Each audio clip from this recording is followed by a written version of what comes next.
It is 1776 in Philadelphia. Revolutionaries are dipping their quills to sign a declaration that will sever a continent from an empire. But across the ocean, in a smoky London bookshop, a quiet, absent-minded Scotsman publishes a revolution of his own. 2 heavy volumes that will do more to shape the modern world than any army ever could. Tonight we unravel the true story of Adam Smith. To many he is the patron saint of capitalism, a caricature invoked by Wall Street bankers and free market zealots. But the real man was something far more complex and far more interesting. He was a shy, stammering professor who lived with his mother until she died. He was a moral philosopher who despised the greed of merchants and worried deeply about the poor, and he was the author of a phrase, "the invisible hand," that the world has completely misunderstood for 200 years. In tonight's episode, we'll strip away the myths to find the human being beneath. We'll explore his deep, scandalous friendship with the atheist David Hume and his awkward adventures in the salons of Paris. We'll also take the time to understand the books themselves, unpacking his economic theories in the context of the world he actually lived in. And finally, we'll see how his legacy was hijacked by men who never truly understood him, all to further their own selfish ideologies. Before we begin, please take a moment to like and subscribe. It really helps us fight against algorithmic censorship, and let us know in the comments which topics you'd like us to explore next. Now, settle in as we journey back to the smoke and salt air of the Scottish Enlightenment, to meet the absent-minded professor who accidentally invented the modern economy. This is the bedtime biography of Adam Smith, the boy from the Lang Toon, Chapter 1, The Boy from the Langon. On June 5, 1723, a clerk in the presbytery of Kirky, Scotland, dipped his quill and scratched a name into the parish records, Adam Smith. The infant had arrived into a world that had already taken something from him. His father, also named Adam, a lawyer and controller of customs, had died in January. The baby would never know him. In the language of the time, this made young Adam Ostimus child, and that fact would shape everything that followed. His mother, Margaret Douglas, was left alone with a sickly infant in a small port town on the edge of the F Forth. She came from landholding stock, respectable but not grand, which placed the family squarely in what her son would later call the middling rank of society. Margaret poured herself entirely into the boy's care. He was prone to nervous fits, delicate in constitution, and seemed to exist slightly apart from the world. Even as a child, she became his anchor. He would live with her on and off until she died in her 90s. There is one story from his toddler years that the biographers love to tell. At age 3, while visiting an uncle in Strathry, the boy was snatched by a passing band of vagrants. Tinkers, they were called. A search party chased them down in Leslie Wood and recovered him unharmed. Someone later remarked that he would have made a poor gypsy given his clumsiness and tendency to drift off into thought. It was probably true. Kirky itself was not a place you would expect to produce a revolution in thought. It was known locally as the Lang Tomb because its entire layout consisted of a single street nearly a mile long running parallel to the water. 1,500 people lived there, packed into that narrow corridor where all of life happened in plain view. Ships came and went from the harbour. Tobacco arrived from Glasgow, timber from the Baltic. Fish and linen and nails moved through the market stalls. For a boy inclined to watch and wonder, it was an education in how the world actually worked. The sound that defined his childhood was the den of hammers. Kirky had naileries, workshops where boys with minimal training could turn out thousands of nails in a single day. Smith watched them. He saw how breaking a task into smaller pieces allowed untrained hands to produce at astonishing speed. Years later, when he sat down to write about the division of labor, he reached for the example of a pin factory. The seed of that idea had been planted here in the noise and smoke of his hometown. His father's profession left its mark as well. The house was filled with legal papers, customs documents, the bureaucratic residue of a man who had spent his career navigating tariffs and trade restrictions. The friction between Free exchange and state control was not an abstraction for the young Smith. It was the paperwork on the desk. It was the conversation at dinner. It was the world his dead father had left behind. Sorry for the interruption. This is Charles from History After Dark, a channel that is entirely viewer-funded. I cannot produce these deep-dive documentaries without your direct support. A pledge of just a few $. A month via Patreon or as a YouTube member provides the material base that keeps this channel alive. In return for your solidarity, you gain direct voting, rights on future topics, and a completely ad-free experience. Thank you.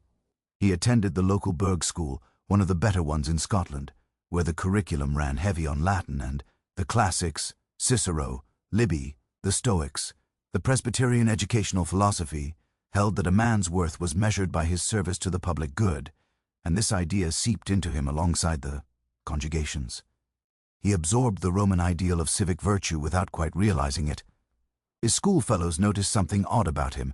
He talked to himself. He smiled at things no one else could see. He would fall into trances in the middle of the schoolyard, lost in some interior world, while the other boys shouted and ran. These were early glimpses of the absent-minded professor he would become. The man who once walked 15 miles in his dressing gown, lost in thought until church bells jolted him awake. The marketplace was a daily classroom. Unlike a child raised in an aristocratic manner, Smith saw the fishwives haggling, the linen weavers setting prices, the tangible back and forth of buying and selling. His later philosophy would never float entirely free of this grid. It was always rooted in the langoon, in the noise and negotiation of people trying to make a living. His mother's drawing room offered a different kind of education. She maintained the social networks of the Douglas family, receiving guests, observing the rituals of Scottish hospitality. The boy learned the codes of propriety here, the unspoken rules that governed how people treated one another. This was morality as lived practice. It would eventually find its way into his first book, Theory of Moral Sentiments, where conscience emerges from the experience of being watched and watching in a social world. By 14, he had outgrown what Kirkcaldy could offer. He was sent west to the University of Glasgow, leaving his mother for the first time. The separation would always trouble him. He carried with him the accent of F, the mannerisms of a small-town boy, and a mind that had been quietly assembling itself in the shadow of hammers and harbor ships. The observer behind the window pane was about to step into a larger world. Oxford, the Intellectual Desert. Chapter 2. Oxford, the Intellectual Desert. Before the desert, there was the garden. Smith arrived at Glasgow University in 1737, and it must have felt like stepping into a different country altogether. The Scottish Enlightenment was blooming here, urgent and alive, and at the center of it stood Francis Hutcheson, professor of moral philosophy, a man Smith would later call never to be forgotten. Hutcheson did something radical. He lectured in English instead of Latin. He walked while he talked, pacing the room, gesturing, drawing his students into the argument rather than droning at them from a pulpit. Philosophy, he insisted, had to be useful. It had to touch actual human life and humans themselves, naturally social, naturally good. These were dangerous ideas in certain circles, and Smith drank them in. But Glasgow wouldn't last. Smith was nominated for the Snell exhibition, a scholarship to Balliol College, Oxford. It was meant to train young Scotsmen for the episcopal priesthood. The money was good. The prestige was real. In 1740, Smith packed his things and made the long journey south on horseback. Crossing into England felt like entering another world. The roads were better, the farms more prosperous. Smith noticed everything, filing away observations about infrastructure and agriculture that would resurface decades later. But the further south he went, the more he sensed something else, a coldness towards Scots, a suspicion. Balliol College was a shock. The buildings were crumbling. The atmosphere was heavy with political reaction and intellectual rot. This was a Jacobite stronghold, politically backward and spiritually exhausted. Whatever energy Glasgow had possessed was utterly absent here. Smith later described Oxford as an intellectual desert. The professors had given up altogether even the pretense of teaching. He blamed the salary structure. They were paid from endowments whether they taught or not. Why bother? The incentives pointed nowhere useful. Smith watched this closely. He was learning something even if no one was teaching him. The isolation cut deep. As a Scot, he was treated with suspicion and snobbery. His natural shyness made things worse. He developed what he called inveterate hypochondriasis and a violent scurvy that caused his teeth to shake. These weren't metaphors. His body was telling him something his mind already knew. He was profoundly unhappy. He refused to enter the priesthood. That had been the whole point of the scholarship, supposedly. But Smith wanted no part of it. This decision alienated him further from the college authorities. So he did the only thing left to him. He retreated into the Bodleian Library. 6 years. That's how long he spent there, more or less alone, reading everything he could find. Western literature, history, law, French philosophy. He turned his isolation into a massive self-directed education, broader than anything the professors could have offered, even if they'd tried. And somewhere in that silence, he found David Hume. Hume's A Treatise of Human Nature was considered dangerous, atheistic, corrosive to morals. When college authorities raided Smith's room and found his copy, they confiscated it immediately. The Reverend Inquisitors of Bale reprimanded him severely. This was his first direct clash with intellectual censorship, his first real connection to the man who was already the bogeyman of orthodox thought. Reading Hume in secret changed something. In Smith, Hume argued that you cannot derive aught from is, that reason is a slave to the passions. These ideas dismantled the religious certainty of Smith's upbringing. He struggled with them. He would spend years trying to find a way to save morality from Hume's devastating critique. The misery of Oxford forced him to become something. He translated French texts. He refined his English prose, purging it of Scotticisms, preparing himself to write for readers beyond Scotland's borders. He observed the corruption of the university as a kind of monopoly. The colleges had a monopoly on degrees. The professors had a monopoly on students. And so the quality of education collapsed. He would later apply this logic to trade guilds and chartered companies. He wrote letters home to his mother complaining about the laziness of the place, but he was careful. He didn't want to jeopardize his scholarship. He learned to navigate an institution he despised by keeping his head down, a pragmatic trait that would serve him well later when he became a bureaucrat, enforcing the very tariffs he'd argued against. In 1746, the Jacobite rising swept through Britain. Bonny, Prince Charlie, and his Highland army triggered a wave of anti-Scottish sentiment, and Oxford was no exception. Smith was a Whig, a supporter of the Hanoverian succession. He found himself increasingly unsafe in a college full of Tory sympathizers. He left abruptly in August 1746, never returned. He resigned his fellowship before it expired and went back to Kirkcaldy with no job, no degree, and no clear future. Just a mind, sharpened by 6 years of defensive reading against the grain of his environment. 23 years old, unemployed, his head full of dangerous French literature and skepticism. He had rejected the path of the priest. He needed a patron. He needed a friend. He would find the former in a series of lectures in Edinburgh, but the latter, the great infidel himself, was waiting. The Best Friend, Chapter 3, The Best Friend. Smith had been reading Hume in secret for years. Now, around 1749 or 1750, he finally met the man himself. The exact circumstances are lost to us, but the chemistry was instant. David Hume was already the most notorious intellectual in Scotland, portly, gregarious, famously cheerful, and openly disdainful of religious dogma. He had published his treatise of Human Nature a decade earlier, claiming it fell dead, born from the press. This was only half true. The book had scandalized the pious, which made Hume a literary celebrity and a pariah in equal measure. The clergy blocked him from university positions. They feared his atheism would corrupt young minds. On paper, the two men made no sense together. Hume was 12 years older, worldly, confident, the kind of person who could hold a dinner party spellbound. Smith was the anxious introvert who talked to himself on long walks and fell into trances mid-con conversation. Hume had a talent for controversy. Smith had a talent for disappearing into his own head, and yet something clicked. They shared what historians have called a skeptical Whiggism, a commitment to commercial liberty, the rule of law, and scientific inquiry, all stripped of the religious superstition that had dominated the previous century. They were both moderates in the ongoing war against the high flyers of the Presbyterian Kirk.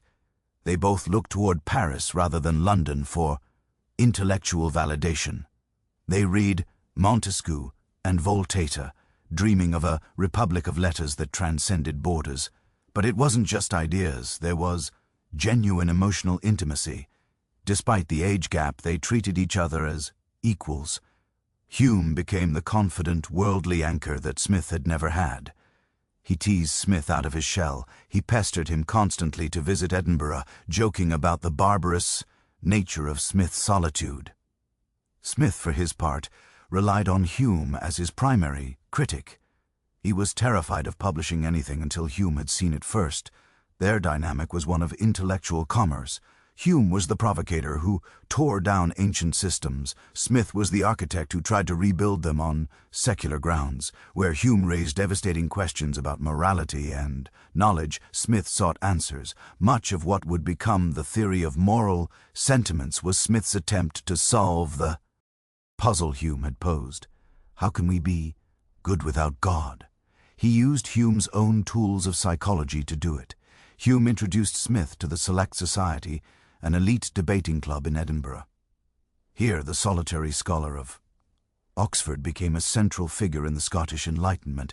He debated the nature of luxury, art, and history with the best minds of the day he found his people. The friendship carried risks. In 1751, when Smith was appointed to the chair of logic at Glasgow University, he tried to help Hume secure a position there as, well, the attempt failed spectacularly. A public outcry erupted against Hume's heresy, and the appointment was blocked. Smith learned early that associating with the great infidel carried a high reputational tax. A few years later, when the Church of Scotland threatened Hume with excommunication, Smith and his allies worked behind the scenes to shield him. They managed the politics of the Kirk to prevent a public trial that would have damaged the reputation of Scottish letters. The friendship was protective as well as intellectual. Under Hume's influence, Smith began to view religion differently. No longer a divine truth to be defended, but a sociological phenomenon, a product of human fear and wonder. This was a radical shift, and it would permeate everything he wrote afterward. The path toward the clergy, which his mother may have once hoped for, was now closed entirely. Smith's famous absent-mindedness became a running joke between them. Hume delighted in the stories. They were tales of a man so absorbed in thought that the physical world simply ceased to exist. Hume saw these eccentricities as proof of genius, evidence of a mind so absorbed and thought that the physical world simply ceased to exist. They were not just writing books. They were engaged in what Hume once called a war against stupidity and superstition.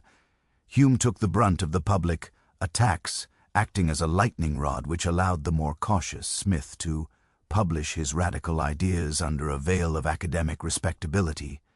It was a partnership, though neither would have called it that.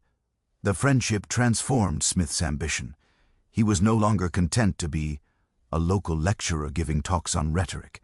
Fueled by Hume's example and encouragement, he began drafting the work that would make him famous. He wanted to rival Hume's reputation while correcting his philosophy. He wanted to explain why selfish creatures like us ever managed to care about each other at all. He was the infidel and the professor, the lightning rod and the careful architect. But they were also quite simply best friends. The absent-minded professor. Chapter 4. The absent-minded professor. In 1751, Adam Smith returned to the University of Glasgow. First he took up the chair of logic, then came the chair of moral philosophy. Years later, writing to the university principal, he would call this stretch of his life the happiest and most honorable period he had ever known. Glasgow itself became a kind of teacher. The city was nothing like Oxford, that stagnant pool of aristocratic dust. Here commerce moved through the streets like weather, the so-called tobacco. Lords strutted past in scarlet cloaks, their fortunes built on Virginia leaf. Merchant ships crowded the Clyde, warehouses hummed. Smith could walk from his lecture hall into a living laboratory of rising wealth, a place. Air money was not an abstraction discussed in Latin, but something you could smell in the salt air and hear in the clamor of the docks. He settled into a house in Professor's Court, reuniting with his mother and his cousin Janet Douglas. The household ran with quiet efficiency. This suited him. He needed calm. When, overworked, he fell into what he called his hypochondrias, low spirits that would settle over him like fog. The domestic rhythm of the house kept those shadows at bay. His eccentricities, meanwhile, were becoming local legend. People noticed the way he walked, a strange swaying motion that one contemporary described as vermicular, worm-like. He talked to himself openly on the street, oblivious to the glances of passers-by, his lips moving as he worked through some problem in his head. He smiled at invisible companions. He fell into trances. One story in particular made the rounds. Smith was giving a tour of a local tannery, explaining to a friend the benefits of the division of labor and the chemical processes involved. He was enthusiastic. He was gesturing. He was not watching where he was going. A narrow plank stretched over a tanning pit filled with nauseous fat and lime. He walked straight across it, still talking, and then he was in it. They had to fish him out. They had to strip his clothes off. The lofty mind and the clumsy body brought together in one humiliating splash. Another incident involved tea. He was brewing a pot for breakfast, lost in thought, and instead of tea leaves he placed a piece of bread and butter into the teapot. He poured the boiling water. He tasted the result. He complained to his guests that it was the worst tea he had ever met with. And yet the university leaned on him heavily. He served as quator, managing the library funds. He was dean of faculty. Eventually he became vice-director. The man who stumbled into tanning pits handled the accounts with precision. He negotiated with printers. He managed endowments. He was not merely a theorist of business, but someone who understood how institutions actually ran. His teaching style at first was awkward. Unlike his charismatic mentor Francis Hutcherson, Smith was no natural orator. There was a harshness in his voice. He stammered at the beginning of lectures, leaning his head against the wall, staring blankly until he found his rhythm. He admitted his reliance on student feedback during one whole session. He said, "A certain student with a plain but expressive countenance was of great use to me. If he leaned forward to listen, all was right, and I knew that I had the ear of my class. But if he leaned back in an attitude of listlessness, I felt at once that all was wrong, and that I must change either the subject or the style of my address." This reliance on the plain student revealed something about how Smith thought about knowledge. He wanted to be understood by ordinary intelligent people, not just the educated elite.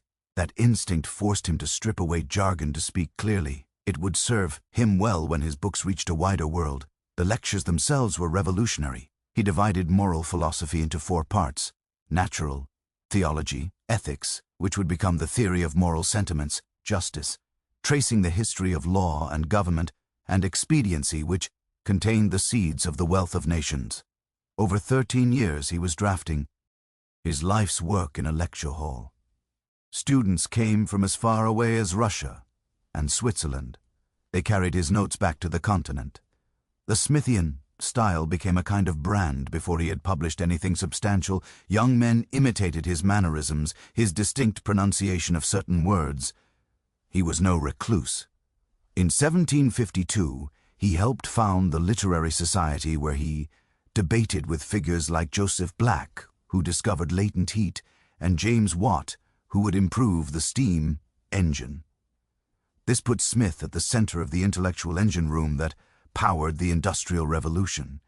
He also joined the Anderson Club, a weekly dining society that met in a tavern to drink claret and eat chicken broth.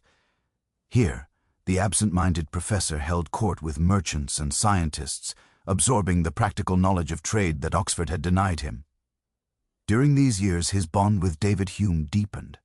They coordinated their careers across the distance between Glasgow and Edinburgh.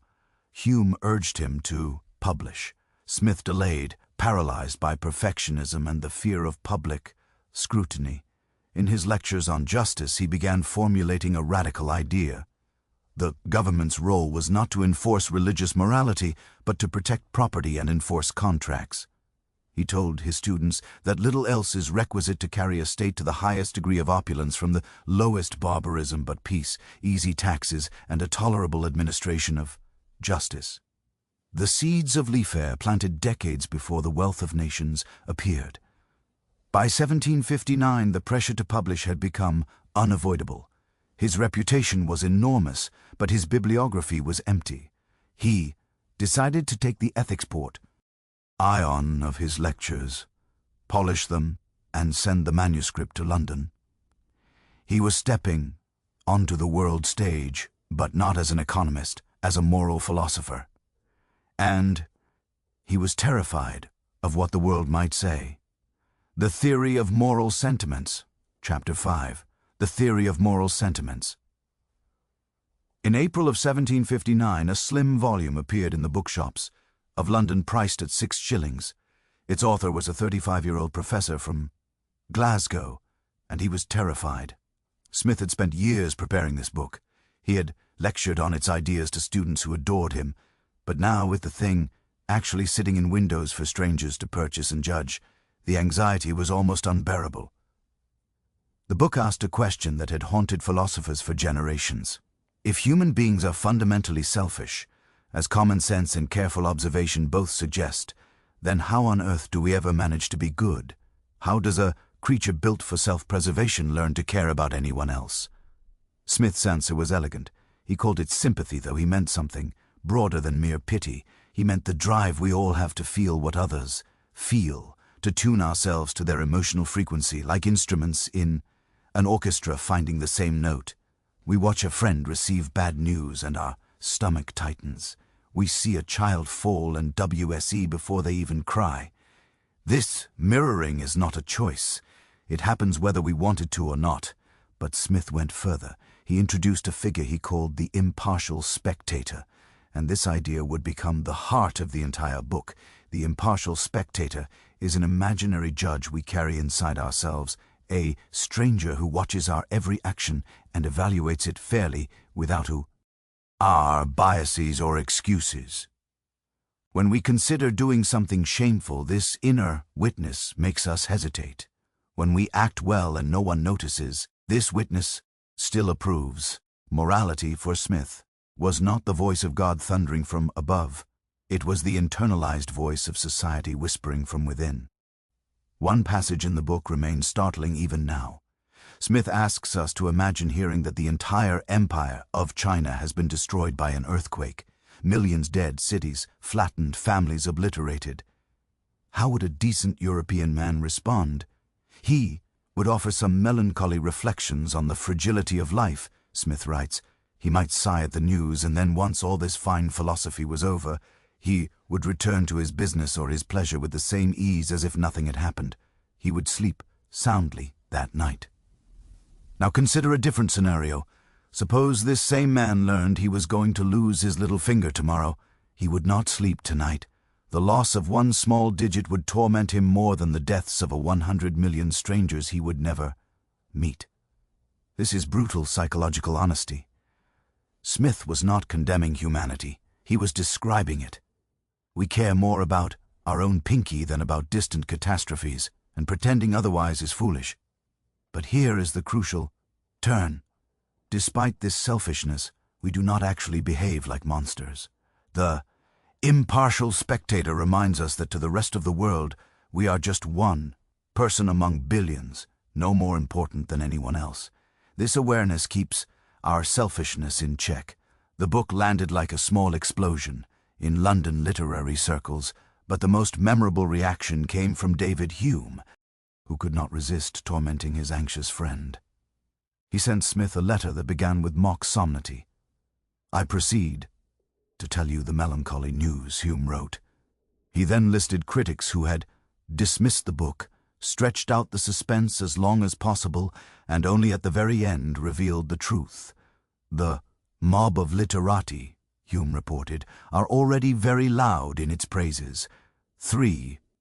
Bishops had visited the bookseller just to ask questions about the mysterious author. This last detail carried a delicious irony. The bishops had embraced a book that barely mentioned God. Smith had explained morality through psychology, not theology. The religious establishment loved it anyway, apparently missing the subversion. Edmund Burke reviewed the book glowingly, calling it one of the most beautiful fabrics of moral theory. It became fashionable in London salons. Smith was suddenly famous beyond anything he had imagined, but fame is strange. In the very book that made him celebrated, Smith had warned about its dangers. He wrote about ambition as a kind of deception, a restless hunger for admiration that keeps us in continual motion, chasing wealth and status that cannot deliver the happiness we expect. He described a poor man's son cursed by heaven with ambition who spends his entire life pursuing trinkets and praise only to discover in old age that he has traded real contentment for an illusion. Among the book's many admirers was Charles Townshend, a brilliant and erratic politician who would later help trigger the American Revolution with his infamous tax acts. Townshend read Smith's description of the man of perfect virtue and decided he wanted this philosopher to tutor his stepson, the young Duke of Buccleuch. The offer was extraordinary. £300 a year, guaranteed for life, plus the chance to travel Europe. It was more money than Smith could ever earn teaching.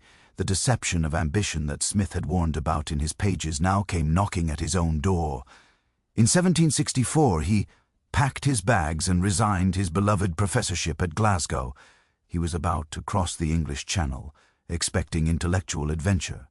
What waited for him instead was boredom so profound it would force him to start writing a new book just to survive. The Grand Tour and the Boredom of France, Chapter 6. The Grand Tour and the Boredom of France. It was January of 1764 when Smith stood before his students for the last time. He had resigned his professorship at Glasgow, and now came the awkward business of money. He tried to return their fees for the semester since he was leaving early. They refused.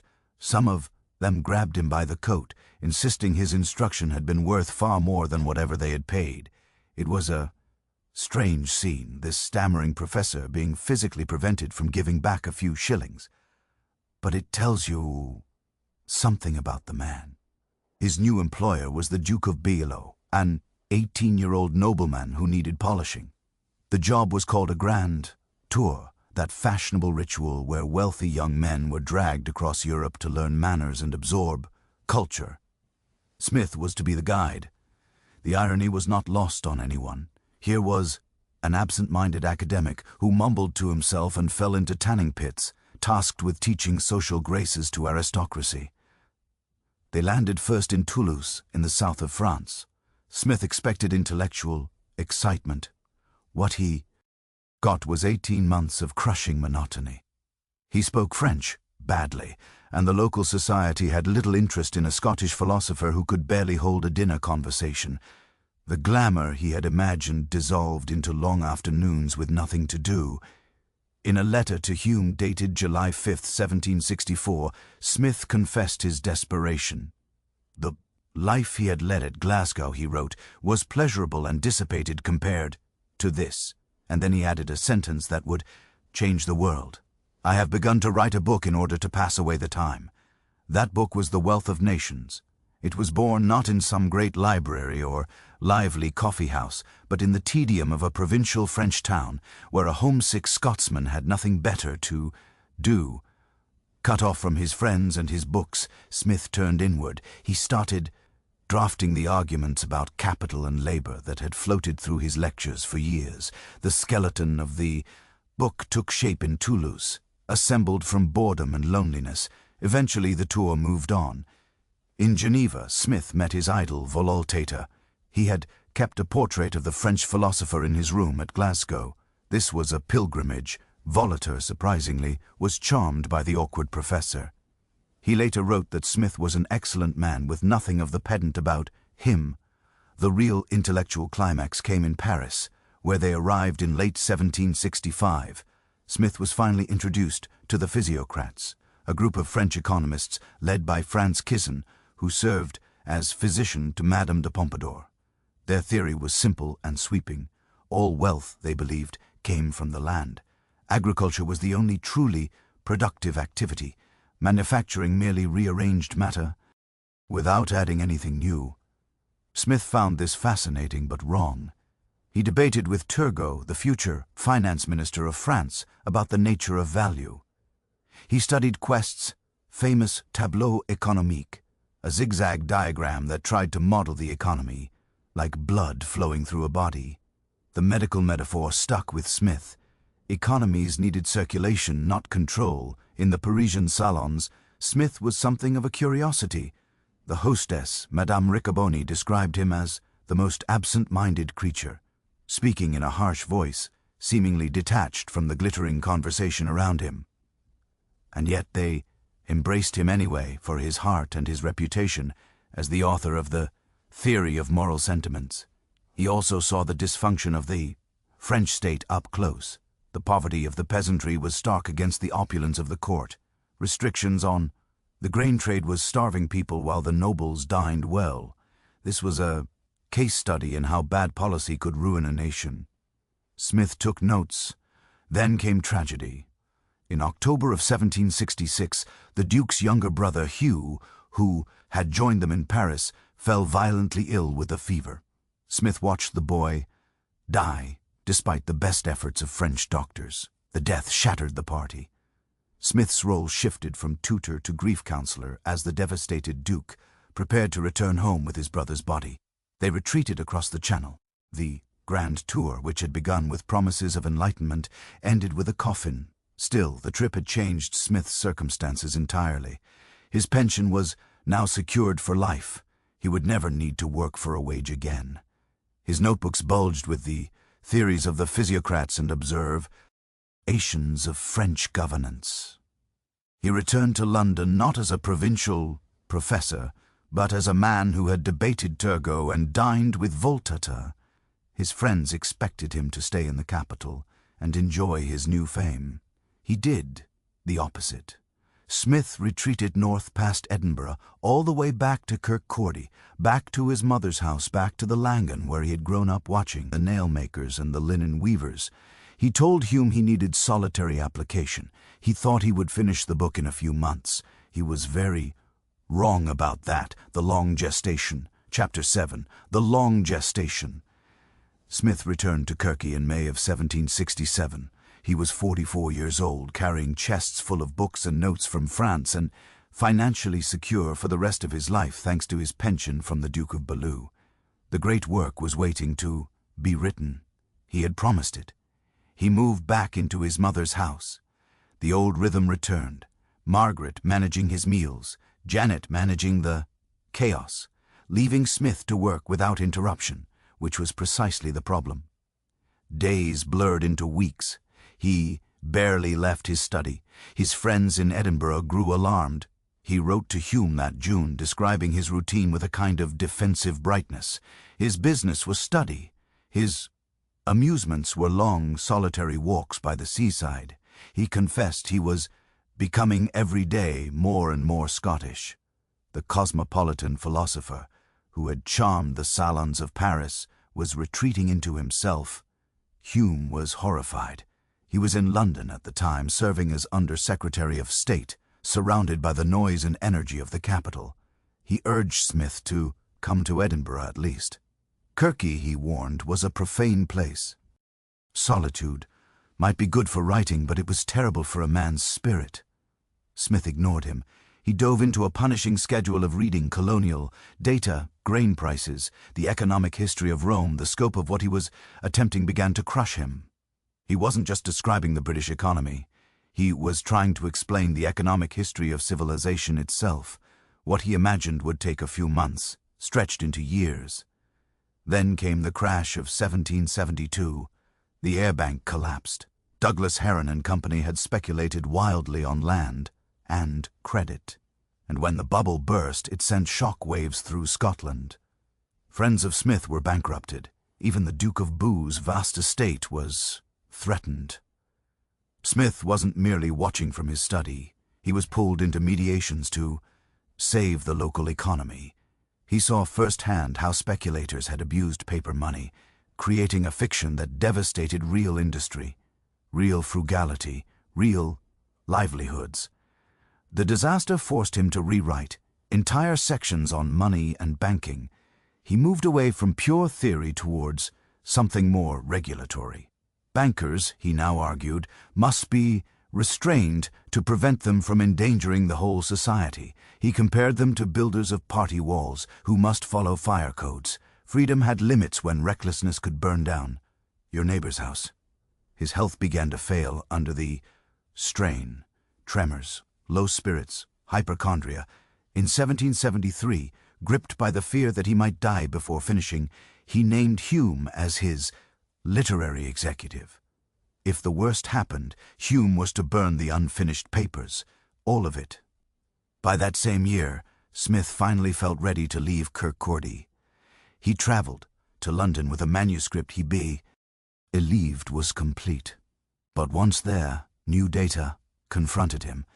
The American crisis was accelerating.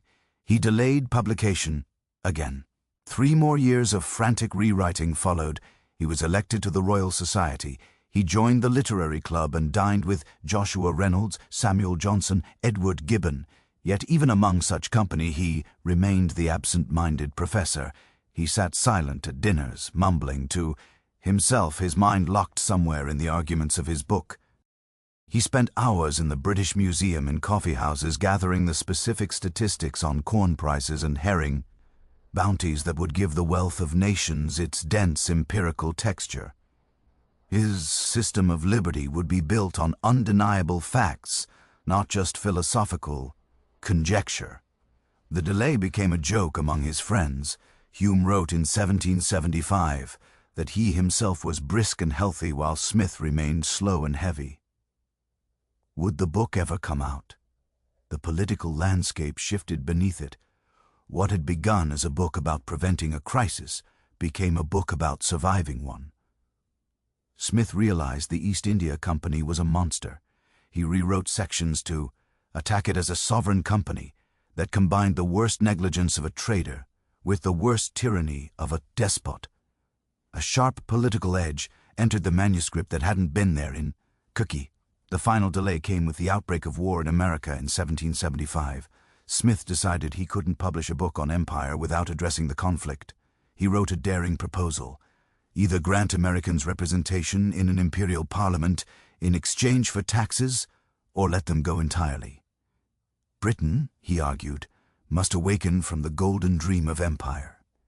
The manuscript went to the printer William Strawn in early 1776. 12 years had passed since the idea first took shape in Toulouse. Smith was exhausted. His health was fragile. He waited for the verdict, unaware that his triumph would arrive alongside his greatest loss. On the 9th of March, 1776, 2 heavy quarter volumes appeared in London bookshops, an inquiry into the nature and causes of the wealth of nations. The price was nearly £2. A luxury item really intended for legislators and statesmen rather than the general public. Smith was still in London when word arrived that the first edition had sold out within 6 months. Edward Gibbon praised it as the most profound treatise the world had ever seen. The clubs toasted him. The book was a success. But the very first reaction that truly mattered came from Scotland. On the 1st of April, David Hume put pen to paper. Hugh Bell. Dear Mr. Smith, I am much pleased with your performance. The Latin superlatives were Hume's way of crowning his friend's achievement. He had clearly read the book immediately and deeply. It has depth and solidity and acuteness, Hume wrote, and is so much illustrated by curious facts that it must at last take the public attention, though he did gently chide Smith for the density of it, all noting that the reading necessarily required so much attention that he doubted it would be popular at first. The letter also carried darker news. "My health is very much broken," Hume confessed, describing a hemorrhage and a wasting condition that was slowly consuming him, likely bowel cancer. The roles of the two friends began to reverse in a way neither could have anticipated. The core argument, Chapter 8, the core argument. So, what did Smith actually write in those two heavy volumes? The answer might surprise you. The Wealth of Nations was, in Smith's own words, a very violent attack upon the whole commercial system of Great Britain.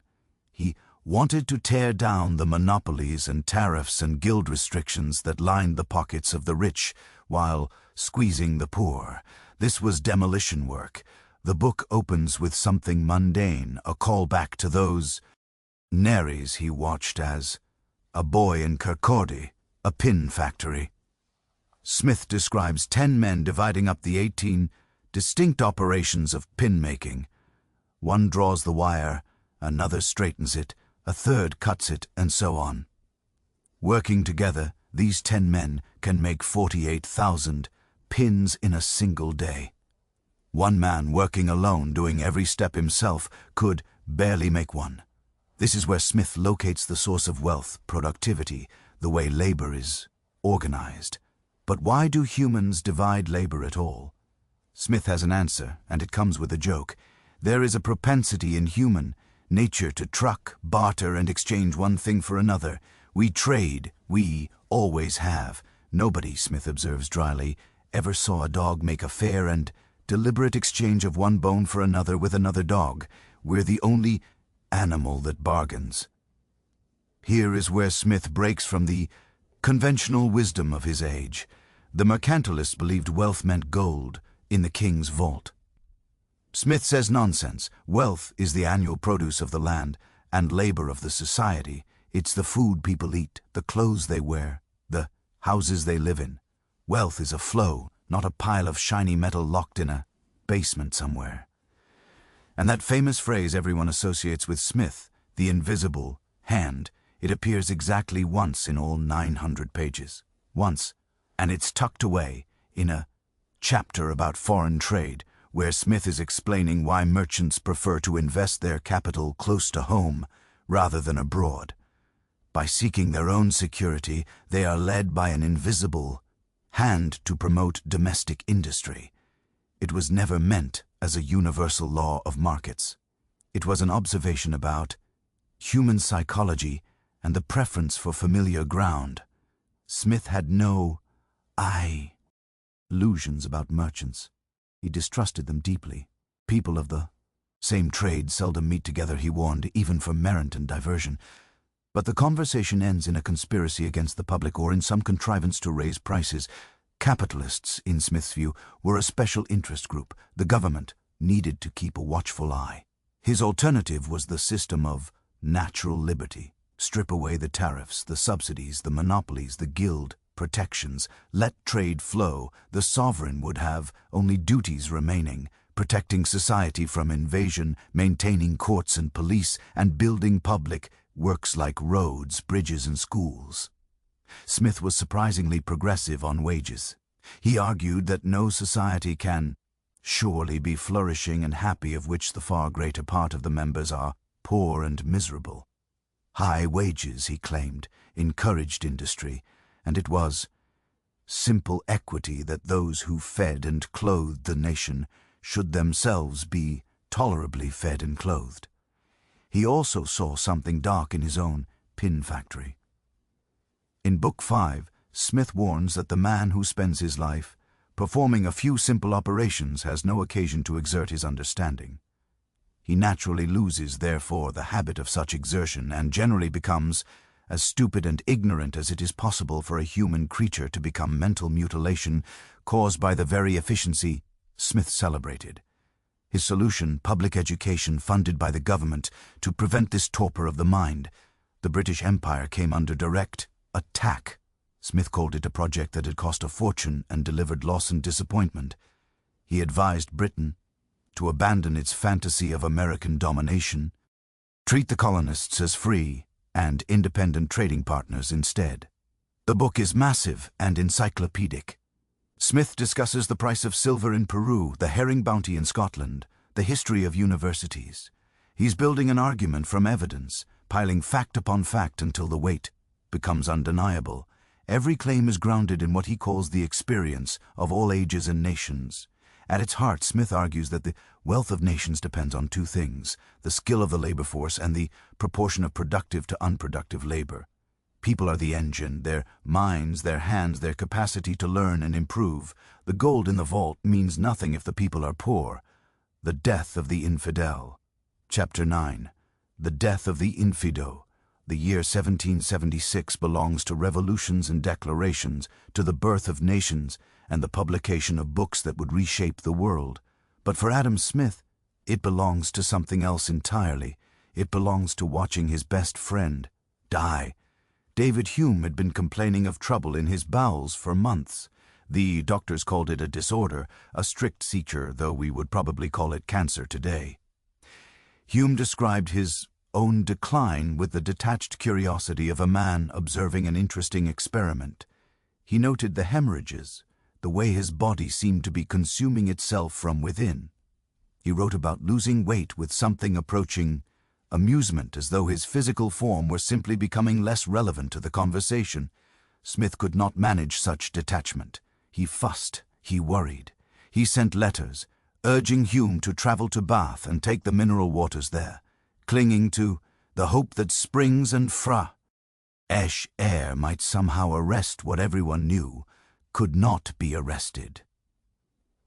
The hypochondriac in Smith, the man who had always feared illness, now had to watch his fearless friend waste away with a smile on his face. Hume wrote back from his travels with the kind of joke that must have chilled Smith to the bone. "I am actively turning into pure spirit," he announced, noting that he had shed so much flesh he was practically detaching from the material world. This was Hume all over, facing extinction with a quip about metaphysics. A painful disagreement arose between them in those final months. Hume had written something dangerous, a manuscript called the Dialogues, concerning natural religion. It systematically dismantled the argument that God's existence could be proven by the design of the natural world. Hume knew the book was dynamite. He wanted Smith to publish it after his death, reasoning that Smith's reputation for respectability might shield the text from immediate censorship. Smith refused.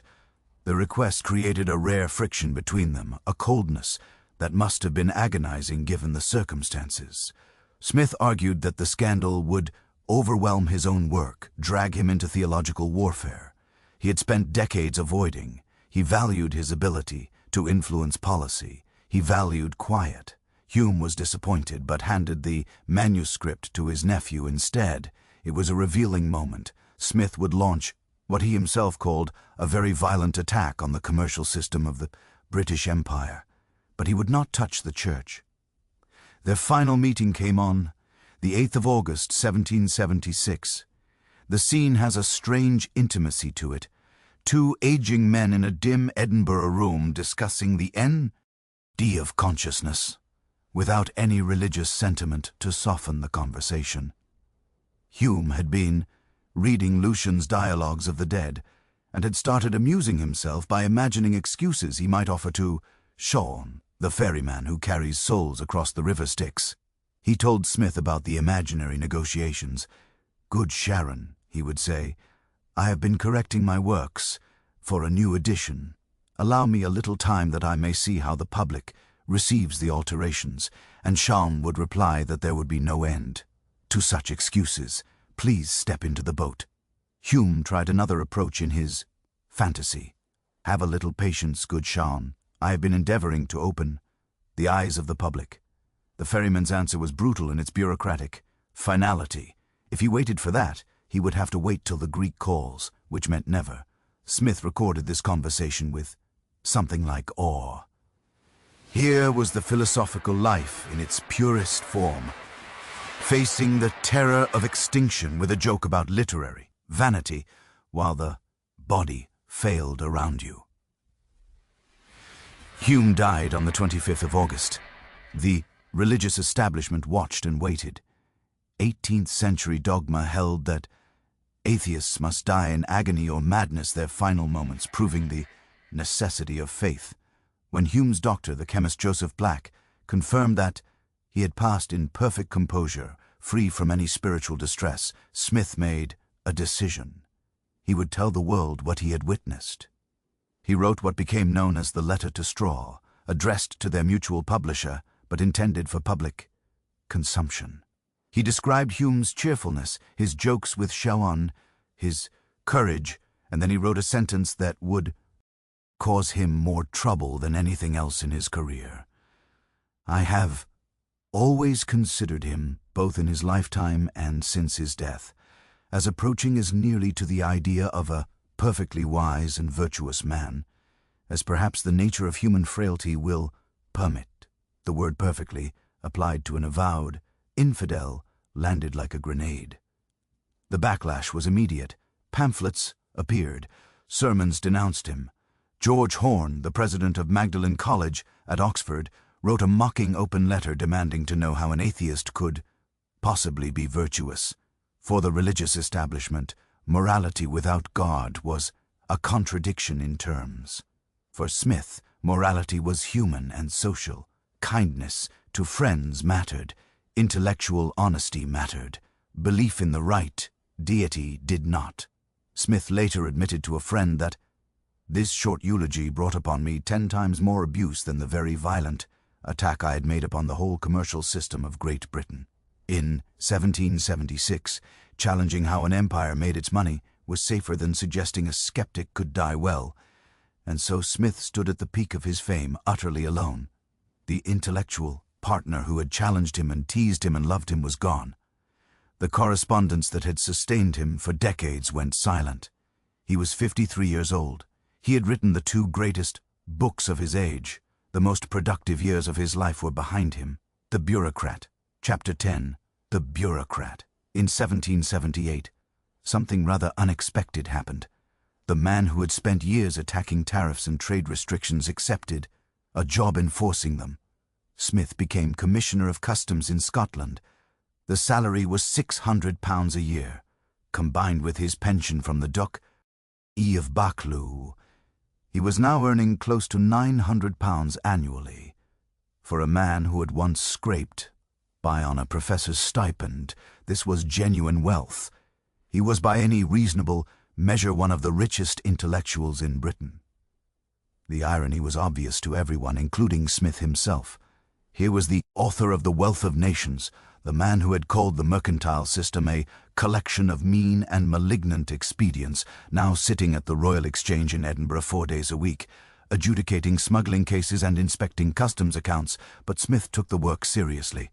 Unlike those lazy Oxford professors he had mocked decades earlier, he showed up. He pored over the minutiae of the revenue service with the same obsessive attention he had once given to pin factories and the price of silver. He recommended military force against tea smugglers.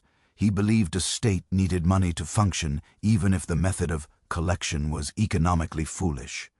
One story captures his attitude perfectly. He discovered that some clothes in his own wardrobe had been imported illegally without the proper duties paid. So he burned them. He wrote to a friend that he had just bought a new set of ruffles and destroyed the old ones because he suspected they were smuggled. He would not break the laws he was paid to enforce. He moved into Panmure House, a substantial mansion off the Canongate. His mother, now in her 82nd, presided over the household alongside Janet. It was a recreation of the domestic arrangement from Kirky, a petticoat government shielding him from the chaos outside. Panmure House became a kind of salon for the Scottish Enlightenment in its final years. Smith hosted Sunday suppers. Here, remarkable people gathered around his table. Joseph Black, who had discovered latent heat, James Hutton, who had discovered deep time, James Watt, who had transformed the steam engine. The conversations ranged from chemistry to the American War, to the nature of geological formations. But Smith himself often sat in distracted silence, smiling at invisible companions or moving his lips in some private debate. The hostess sometimes mistook his reverie for disapproval of the food. The absent-minded professor remained intact beneath the bureaucrat's uniform. He was once seen walking down the street, holding his cane like a musket, completely oblivious to the staring crowds. He kept revising The Wealth of Nations. The 1784 edition contained new attacks on chartered companies like the East India Company, which he called nuisances in every respect. His insider knowledge of how government monopolies actually worked had sharpened his critique. Then, in 1784, his mother died. She was 90 years old. Smith was 61, and her loss devastated him. He wrote that he likely had only a few years left himself, and that he found himself very helpless without her. The emotional fragility behind the Stoic philosopher was suddenly visible. As his own health declined in the late 1780s, he became fixated on his unfinished manuscripts. 18 volumes sat in his study, a projected history of law and government, a history of literature, work he considered imperfect, unfit for the public. In July of 1790, he summoned his executives to his bedside. Joseph Black and James Hutton came to Panmure House. Smith was agitated. He insisted they burn his papers immediately. He refused to die until he saw them destroyed. 6 volumes went into the fireplace. The executives watched the pages curl and blacken. For historians, it was a loss comparable to the burning of a library. For Smith, it was quality control. He would not leave behind anything that was not finished to his satisfaction. After the flames consumed the manuscripts, his agitation vanished. He received his friends for one last Sunday supper. But as the evening wore on, he realized he was too weak to continue. He rose from the table and spoke his final words to them. "I love your company, gentlemen, but I believe I must leave you to go to another world." He died days later on July 17th. His estate was modest. Much of his income had been given away in secret charity over the years. He left instructions for a simple burial. His tombstone in the Canongate Kirkyard just down the street from Panmure House reads simply that here are deposited the remains of Adam Smith, author of the theory of moral sentiments and the wealth of nations. The Edinburgh newspapers gave him only a few lines. His passing was noted with respect but little fanfare. And yet, across the Atlantic, in the new nation that had been born the same year as his book, a different kind of life was beginning for him. The Founding Fathers were reading his work. They were looking for a manual on how to build a country from scratch. The Founder's Guidebook, Chapter 11. The Founder's Guidebook. The book crossed the Atlantic and found its way into the hands of men building a nation from scratch. They needed practical answers to practical questions. How do you fund a war? How do you manage debt? How do you keep 13 fractious states from tearing each other apart over tariffs? They turned to Smith the way a carpenter turns to a blueprint. Thomas Jefferson called The Wealth of Nations the best book extant on political economy. High praise from a man not given to flattery. But Jefferson read Smith through his own particular lens, finding in those pages exactly what he wanted to find. Smith had praised agriculture as productive, had criticized merchants as conniving, perfect. Jefferson latched onto these passages and used them to bolster his dream of a rural republic. Virtuous farmers tilling virtuous soil. Alexander Hamilton took a different approach entirely. He wrestled with the whole thing, agreed with some of it, and then set aside the parts that didn't suit his purposes. His report on the bank drew heavily on Smith's analysis of credit and currency. The data was useful. The theory of free trade, however, posed a problem. Hamilton argued that a young nation couldn't compete with established powers like Britain without protecting its infant industries first. Let them grow strong behind tariff walls, then open the gates. This created something of a paradox. The architect of the American financial system used Smith's numbers to build the banking system, then tossed aside Smith's central doctrine to build the manufacturing base. The book was a toolbox to be rummaged through. You took what you needed and left the rest. James Madison found his own treasures buried in those pages. Smith had argued that having many small religious sects was better for social peace than one dominant church. Competition kept everyone honest. Madison took this logic and applied it to politics in Federalist Number 10. Ambition must be made to counteract ambition. The cure for faction was more factions. What's striking about this early American reception is what nobody talked about: the invisible hand.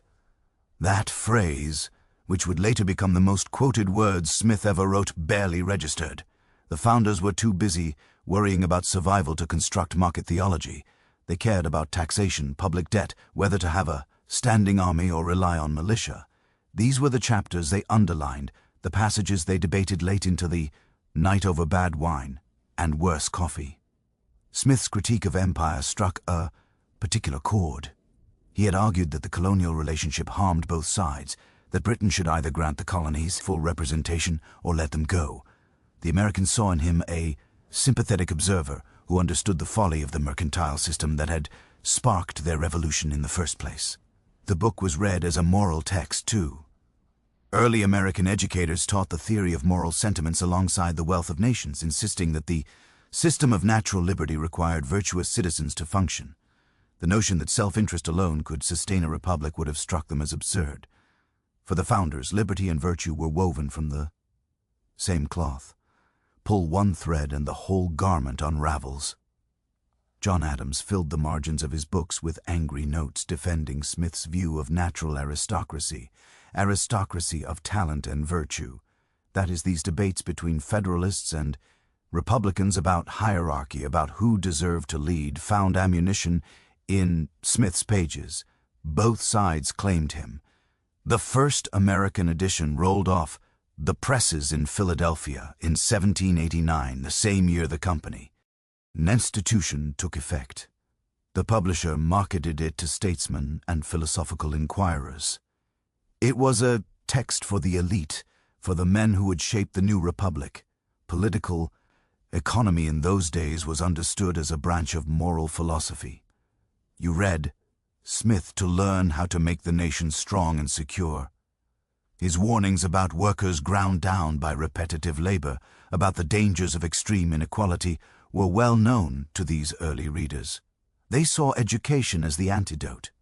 They understood him as a critic of the masters of mankind, those who wanted everything for themselves and nothing for anyone else. There was no contradiction for them between sympathy and self-interest, between his first book and his second. A free republic needed both the impartial spectator to regulate morals and the market to regulate prices. The two worked together. By the turn of the 19th century, Smith was firmly established in the American curriculum. He was the Newton of the moral sciences, a neutral authority whose data and arguments could be deployed by Jeffersonians attacking Banks and Hamiltonians defending them alike. But neutrality never lasts. As the century grounded on and the Industrial Revolution gathered force, something would shift. A new generation would stop reading the books and start reading the slogans instead. The weaponization. Chapter 12. The weaponization. Something strange happens to Adam Smith in the 19th century. He stops being a person. He becomes a monument instead, one of those bronze figures in a public square that pigeons land on and politicians point to when they need to win an argument. The hesitant philosopher who fell into tanning pits and walked 15 miles.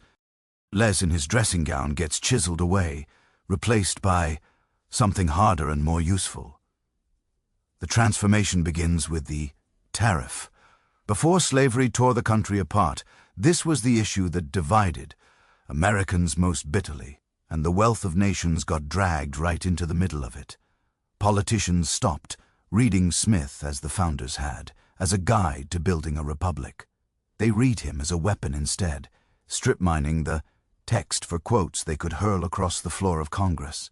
The cotton-exporting South seized upon Smith's arguments for free trade with something close to religious fervor.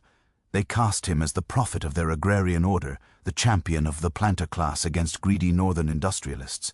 Thomas Cooper, a radical intellectual, who ran South Carolina College, became the high priest of this Southern Smith. He taught The Wealth of Nations as a political Bible, telling his students that the laws of free trade were as immutable as the laws of physics. This interpretation required a deliberate forgetting. Smith had called slavery economically inefficient and morally repugnant. The Southern defenders of their peculiar institution simply ignored this, performing a kind of intellectual gymnastics that separated the economic freedom of the master from the actual freedom of the slave. The North found itself in an awkward position. They respected Smith's authority but rejected his conclusions on trade. Henry Clay and the proponents of the American system argued that Smith's theories, while beautiful in the abstract, were inapplicable to the harsh realities of a developing nation that needed protection from British competition. Friedrich List, a German economist living in Pennsylvania, went further. He accused Smith of being a dreamer whose ideas would keep America forever an agricultural colony of Great Britain. The fight over who owned Adam Smith became a proxy war for the fight over the future of the Union. Both sides claimed to be the true heirs of the Enlightenment. The South claimed his liberty.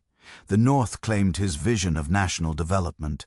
The Civil War of the books preceded the actual Civil War.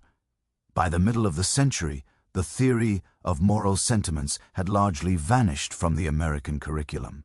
The impartial spectator, that crucial internal judge of right and wrong, got replaced by Homo economicus, a rational calculator of profit and loss. The sympathy that Smith had placed at the center of human experience was dismissed as irrelevant to the hard science of wealth. The centennial of the Wealth of Nations in 1876 marked the completion of this reduction. Grand dinners were held in New York and London. The speakers praised Smith for unleashing the age of capital, ignoring his deep suspicions of the very merchant class that was now toasting him. The Smith they honored resembled a Victorian banker more than an Enlightenment philosopher. The Gilded Age embraced a version of Smith that justified vast inequalities. William Graham Sumner, the social Darwinist, fused Smith's economics with Darwin's biology, creating a chilling worldview where liberty meant nothing more than the right to compete and fail.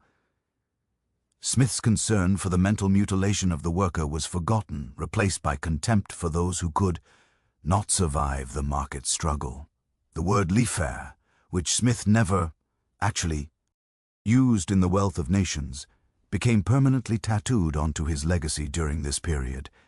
It became a shibboleth used to strike down child labor laws, safety regulations, and unionization. The ghost of the Cordy professor was invoked to defend practices he would have likely found abhorrent. A countercurrent survived. Labor leaders occasionally tried to recapture Smith, pointing to his defense of high wages and his admission that masters are, always and everywhere, in a sort of tacit combination not to raise the wages of labor. They argued that the real Smith would have been on the picket line, but their voices were drowned out. By the end of the century, Smith had been hollowed out. He had become a bust on a library shelf, a name to be invoked to shut down debate rather than open it. The man of feeling who wept over poetry and lived with his mother had been completely erased by the apostle of greed, and the transformation was not finished. As the 20th century dawned, a group of brilliant economists in a cold, windy city would reinvent him once more. The Chicago Smith, Chapter 13. The Chicago Smith, the University of Chicago, mid-20th century. A cluster of gray stone, buildings on the south side, where the wind off Lake Michigan cuts through wool coats and the economics department hums with intellectual ambition. Here in seminar rooms that smell of chalk dust and cold coffee, a counter-revolution is taking shape. George Stigler and Milton Friedman, two economists with sharp minds and sharper elbows, have decided to wage war on the Keynesian consensus that has dominated Western economic policy since the Depression. And they need a general, a dead one, preferably someone respectable, someone whose name carries weight. They choose Adam Smith, or rather they choose to build an Adam Smith of their own. Stigler, a Nobel laureate with a gift for sardonic prose, writes an essay declaring that Adam Smith is alive and well and living in Chicago. It is a bold claim, a funny one too, but it is also a kind of intellectual annexation, a laying of hands on a figure who has been dead for nearly 2 centuries. The Chicago school's great innovation is to take the idea of self-interest and stretch it until it covers everything. Smith had observed that bakers and butchers serve their customers well because doing so serves themselves, a reasonable point about market incentives. But Friedman and Stigler push further. They argue that self-interest explains marriage, crime, voting, racial discrimination. Every human choice becomes a calculation of costs and benefits. Economics swallows the other social sciences whole. Milton Friedman becomes the public face of this movement. He is small, bespectacled, quick with a comeback. He wears a navy blue necktie decorated with tiny cameo portraits of Adam Smith, and he wears it constantly on television, at lectures, in photographs with world leaders. The necktie is a signal, a badge of belonging. Smith's face reduced to an inch of woven silk becomes a logo for the free market cause. 1976 arrives and America celebrates its bicentennial. Fireworks, tall ships in the harbor, red and blue bunting draped across Main Street storefronts. But the Chicago economists have their own celebration in mind. The wealth of nations also turns 200 that year, and they seize the occasion to argue that Smith's book is the economic declaration of independence, a twin to Jefferson's political one. Stigler delivers an address called Smith's Travels on the Ship of State, in which he suggests that Smith would have been a cynic about government, just like the Chicago boys. The invisible hand becomes famous during these years.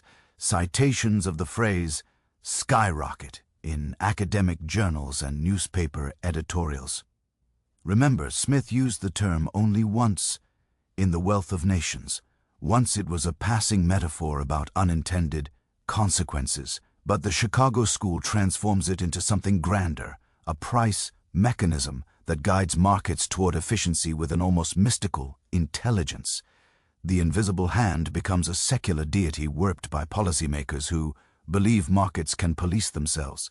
This version of Smith requires some careful editing. The Theory of Moral Sentiments, his first and arguably favorite book, is quietly set aside.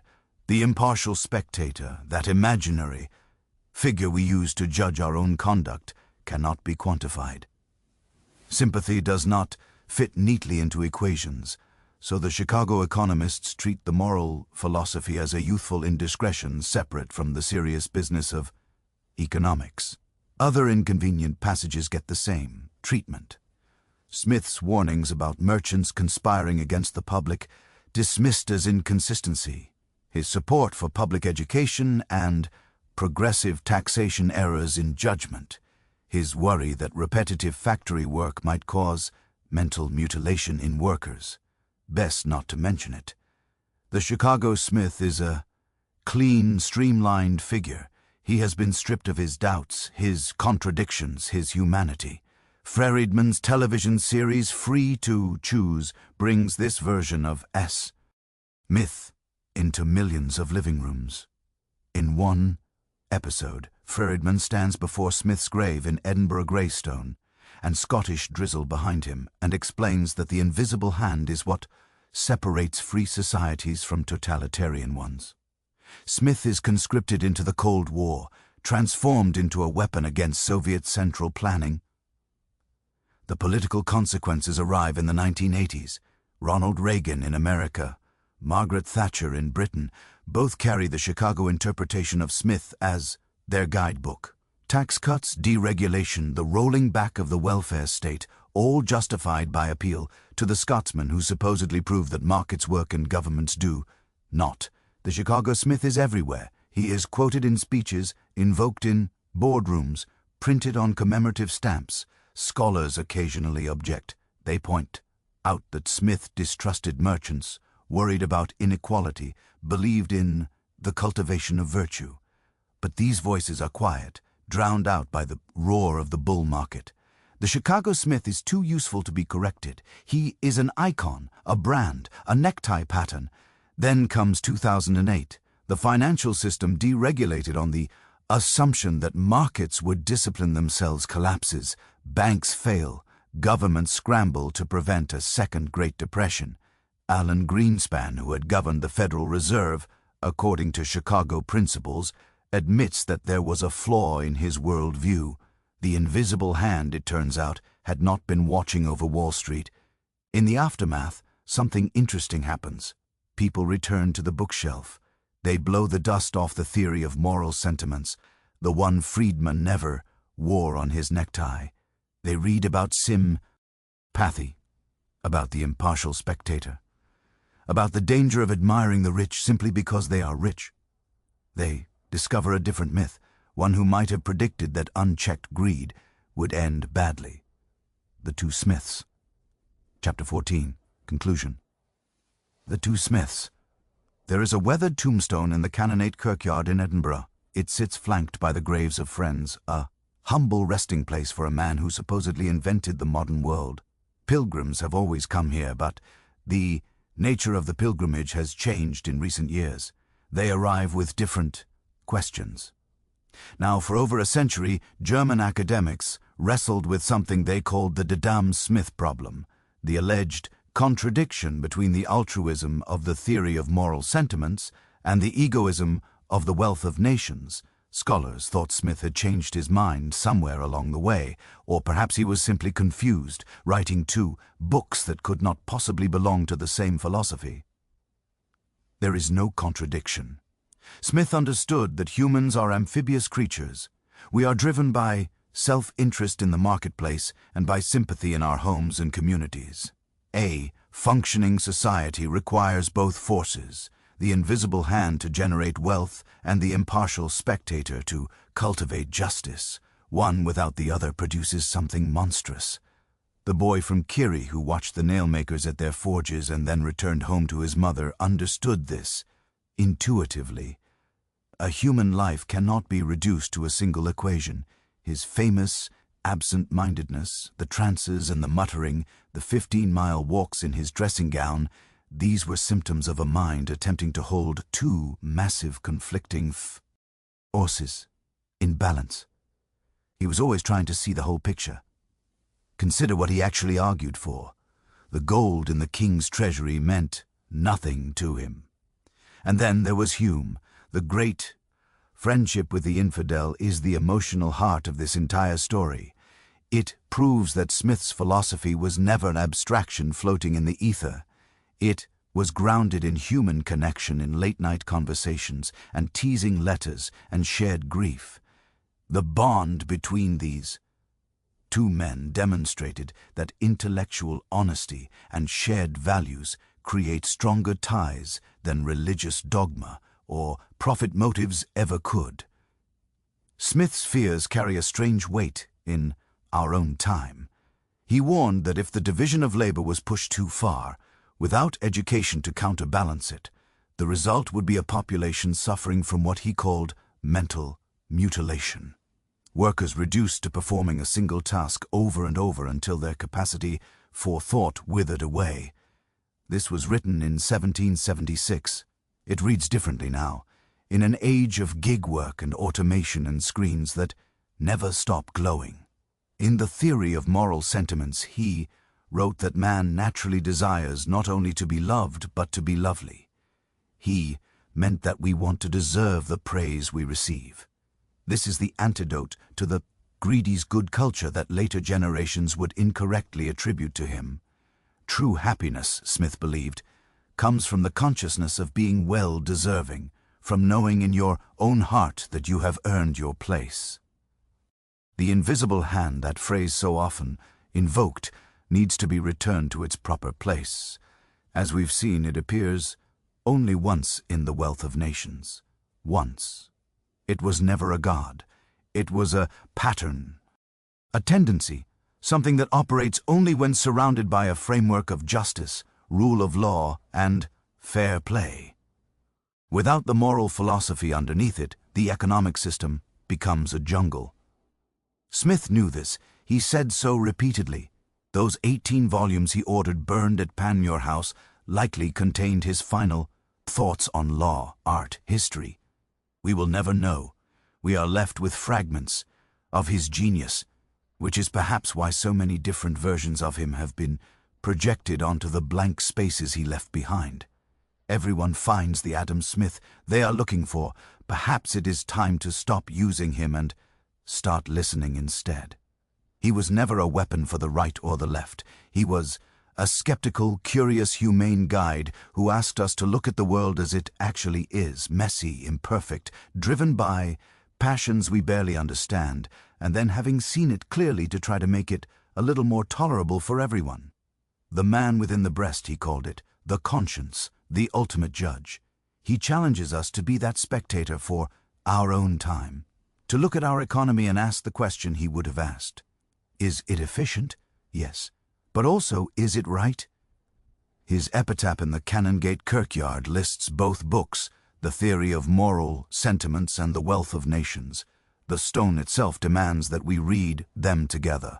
Only then do we meet the real Adam Smith, the man who believed that no society can surely be flourishing and happy, of which the far greater part of the members are poor and miserable.